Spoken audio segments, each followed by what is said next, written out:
الرحمن الرحیم۔ السلام علیکم دوستو، آج ایک ایسی جرم کہانی آپ کو سنانے جا رہا ہوں جسے سناتے ہوئے میں خود بہت زیادہ غم زدہ ہوں۔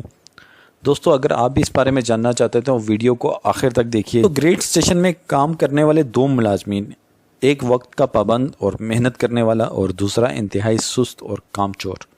محنت کرنے والا شخص جس کا نام امجد علی تھا، اس کے دو بیٹے اور ایک بیٹی ہوتی ہے۔ اللہ پاک اسے اس کی محنت کا صلہ اور پھل دیتے ہیں اور اس کی ترقی ہو جائے۔ امجد کے بوڑھے ماں باپ بھی امجد کے ساتھ رہتے ہیں۔ امجد اپنے والدین کا خدمت گزار بیٹا۔ امجد کے دفتر میں دوسرا شخص جو کہ اب امجد کے ساتھ ہی ایک ہی دفتر میں ایک ہی وقت میں جوائننگ کی تھی، وہ اب امجد کا جونیئر ہو گیا تھا۔ یہ بات اسے کھٹکتی تھی کہ امجد نے ترقی کیوں کی۔ اس شخص نے امجد کو تنگ کرنے کے لیے دفتر لیٹ آنا شروع کر دیا اور امجد کی نافرمانی کی۔ امجد اس سے جو ذمہ داریاں دیتا وہ اسے پورا نہ کرتا۔ تنگ آ کر امجد نے اپنے سینئرز کو آگاہ کیا کہ یہ شخص اپنی ذمہ داریاں پوری نہیں کر رہا، جس کی وجہ سے کام کا حرج ہو رہا ہے۔ سینئر نے ایک شخص کی ڈیوٹی تبدیل کر دی، جس پر وہ شخص طیش میں آ گیا اور اس نے جھگڑنا شروع کر دیا۔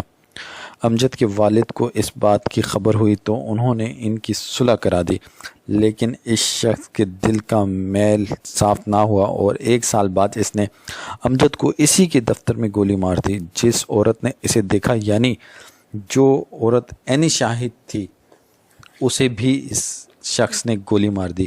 پولیس نے اسے گرفتار تو کر لیا، لیکن دوستو، کیا امجد کے بچوں کو باپ کا پیار دوبارہ مل پائے گا؟ کیا وہ باپ کی شفقت کو دوبارہ کبھی محسوس کر پائیں گے؟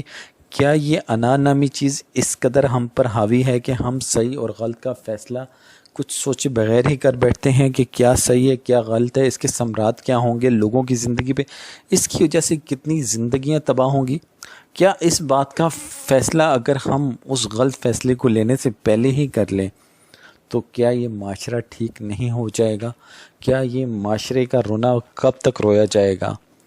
دوستو، میں ایسے معاشرے کا حصہ ہو کر میں شرمندہ ہوں۔